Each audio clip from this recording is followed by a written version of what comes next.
O São Paulo do técnico Hernan Crespo está vivendo um dilema complicado, sabe? De um lado, tem a vontade e a ambição de jogar para frente, de ser um time ofensivo. Do outro, a realidade dura dos resultados que não vêm. E a derrota recente para o Bragantino, aquilo não foi só um jogo perdido.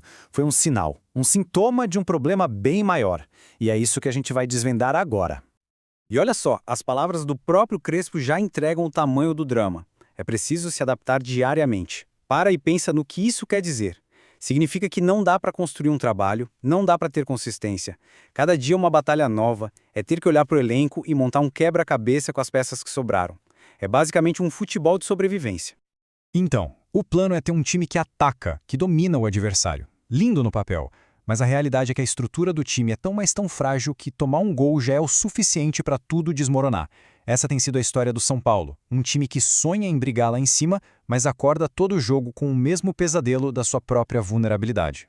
E para a gente entender de vez essa fragilidade, vamos botar uma lupa num momento específico. O jogo contra o Red Bull Bragantino. Aquela partida foi mais que uma derrota. Foi tipo assim, a cena do crime, onde todas as pistas do que está acontecendo com o São Paulo ficaram espalhadas pelo gramado.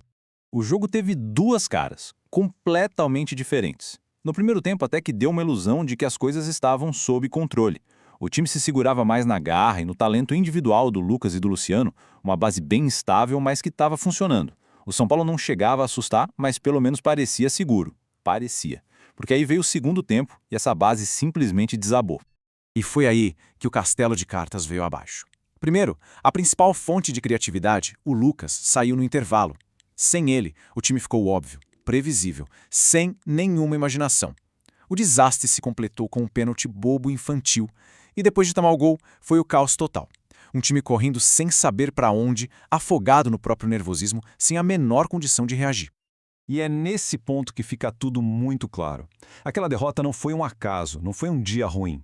Foi, na verdade, o sintoma de uma doença que vem consumindo São Paulo há meses. Uma doença que assombra o clube. E essa doença, ela tem nome. O maior adversário do São Paulo na temporada não é o Flamengo, não é o Palmeiras, não é nenhum outro time. É um inimigo interno. Um que assombra o centro de treinamento, o departamento médico, é um velho fantasma, como a nossa fonte descreve, que simplesmente não larga do pé do clube. Esse fantasma é a sequência que não acaba mais de lesões. E o problema não é só tirar jogadores importantes de campo. É que isso amarra as mãos do Crespo, impede ele de ter uma escalação fixa, de dar entrosamento para o time, força ele a fazer adaptações de emergência que muitas vezes não funcionam. Basicamente, sabota qualquer planejamento a longo prazo. E o próprio Crespo mata a charada. Ele diz que tenta fazer o time ser mais ofensivo, mas a coisa não flui. E o motivo, segundo ele, é a chave de tudo. Não é uma questão de nomes, de ter craques, e sim de características. As lesões não tiram só os jogadores. Elas roubam do time aquelas habilidades específicas, aquelas ferramentas que fazem o sistema tático dele funcionar. Isso leva a gente para a pergunta de R$1 milhão. Se o problema é a falta de certas características, qual é a característica tão essencial, que sem ela o time todo parece que desmonta? A resposta tem nome e sobrenome: Marcos Antônio. Ele talvez não seja o cara que faz mais gols, nem o capitão, mas ele é o coração do time. É a peça que liga a defesa ao ataque. É o motor que, quando para de funcionar, a máquina inteira do São Paulo enguiça.